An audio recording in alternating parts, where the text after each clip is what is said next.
Perfect Stranger is about a woman named Leah who is in desperate need of a fresh start.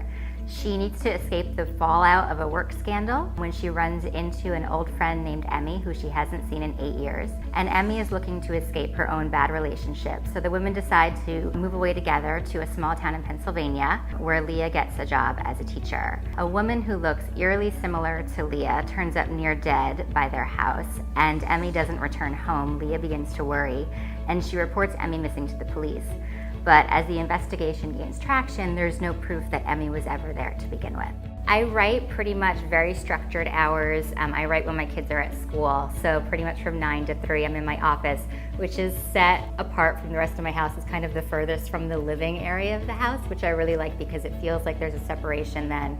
In my office, I also have a whiteboard where I plot as I go, and I make all these notes on sticky notes. I really like data and the analysis process, and that probably comes from the science background. So once I'm done with the first draft, I usually try to break things down. Sometimes I'll make a spreadsheet for it, sometimes I'll make a lot of lists, and I'll color code things so I can kind of see the balance between different scenes, see if the tension's dropping off, and I can move things around that way.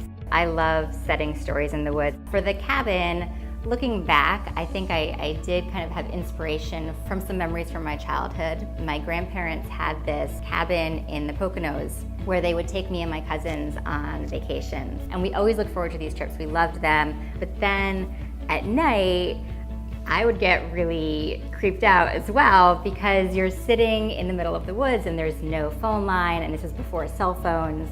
There was this idea that you couldn't see everything out in the woods. Anything could be there looking back at you, and that is definitely an inspiration for the book.